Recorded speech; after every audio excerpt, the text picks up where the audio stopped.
Hello అండి, అందరికీ నమస్కారం.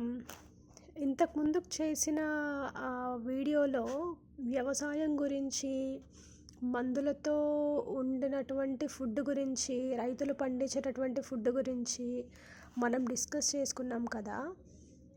ఈ ఈ ఆడియో కూడా a kind of related to that అనే అనుకోవచ్చు.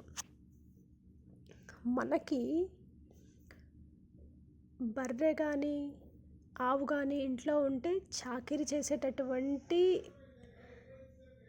కెపాసిటీ కానీ చాకిరీ చేసేటటువంటి ఉద్దేశం కానీ మనకి లేవు. మనం చేయలేము అని అంటారు, ఫస్ట్ పేరెంట్సే అంటారు.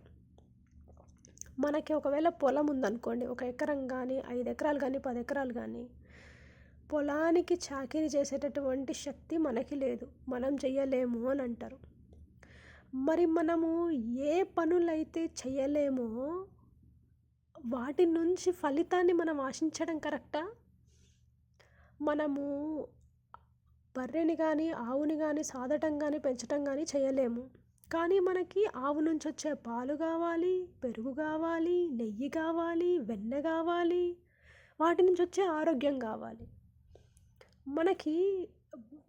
మనకి కష్టం చేసి బియ్యం పండించుకునేటటువంటి శరీరము, బుద్ధి, ఒళ్ళొంగటము ఇట్లాంటివి లేవు. కాకపోతే మనం ఎట్లుండాలంటే పొద్దున్న మంచిగా వండుకొని తినాలి, మధ్యాహ్నం బిర్యానీ వండుకొని తినాలి, రాత్రి అయ్యేటప్పటికి చికెన్, మటన్, బగారా రైసో లేకపోతే బిర్యానీనో 3 పూటల ఫుల్ ఉండాలి. కొంతమందికి అయితే మరీ సంపాదన ఎక్కువ వచ్చేసి ఎక్కువ ఉండిపోయి 3 పూటలు తినాల్సిందే, 6 పూటలు తింటే బాగుండు ఒక రోజుకి అనేటటువంటి మైండ్ సెట్ ఉన్న వాళ్ళు, అట్లాంటి ఆశ ఉన్న వాళ్ళు చాలామంది ఉన్నారు.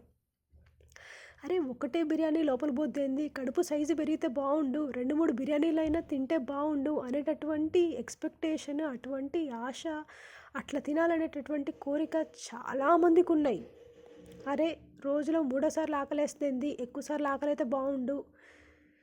కొంతమందికి అయితే ఇంట్లో ఉత్తిగా కూర్చొని ఉండి ఏం చేయాలో తెలియక ఎప్పుడు కిచెన్లో ఉన్న సామాన్ల మీద, ఎప్పుడు కిచెన్లో ఉన్న తిండి బండారాల మీద ఉంటుంది మనసు. ఎప్పుడు తిందామా, మళ్ళీ ఎప్పుడు తిందామా అని. మరి మనకి ఒళ్ళొంచి పని చేయబుద్ధి కాదు, చాకిరీ చేయబుద్ధి కాదు, ఆ చాకిరీ మనం చేయలేము, ఆ కష్టం మనం పడలేము అన్నప్పుడు ఆ కష్టం నుంచి వచ్చిన ఫలితాన్ని ఆశించడం మనం కరెక్టా? ఒకసారి మీరు కొంచెం డెప్త్గా ఆలోచించండి. ఇప్పుడు మనకి ర్యాంకింగ్ సిస్టమ్ ఉంది స్కూల్లో కానీ, ఏ కాంపిటేటివ్ ఎగ్జామ్స్లో కానీ, బీటెక్ చదవాలన్నా, ఏం చదవాలన్నా సరే, ఏ హైయర్ స్టడీస్ చదవాలన్నా సరే, దానికి ఒక సిస్టమ్ అనేటిది ఉంది, ఒక ఎడ్యుకేషన్ అనేటిది ఉంది, దానికి ఒక క్వాలిఫికేషన్ అనేటిది ఉంది, దానికి ఒక ర్యాంకింగ్ ఉంది, స్కోరింగ్ ఉంది, కాంపిటేటివ్ ఎగ్జామ్స్ ఉన్నాయి. సో మనము ఏ దాంట్లోకి అర్హతకి సంపాదించుకోవాలన్నా సరే మనం కష్టపడి, మనం శ్రమించి, మనం చదువుకొని, మనం ఎగ్జామ్స్లో కూర్చొని వాటికి ఎగ్జామ్స్ని ఇచ్చి, ఒళ్ళు దగ్గర పెట్టుకొని ఎగ్జామ్స్ కరెక్ట్గా ఇచ్చి, స్కోరింగ్ కరెక్ట్గా తెచ్చుకున్నప్పుడు మనకి ఏ కాలేజ్ కావాలో, డ్రీమ్ కాలేజ్ కావాలో దానికి సంబంధించి మనం వర్క్ చేసినప్పుడు మనకి ఒక కాలేజ్ నుంచి మనకు ఒక సీట్ వస్తుంది, లేదా మనకు ఒక పొజిషన్ వస్తుంది, మనకు ఒక జాబ్ వస్తుంది. అప్పుడు మనం ఎంతైతే కష్టపడతామో దాన్ని కరెక్ట్గా మనం నిలబెట్టుకుంటాము.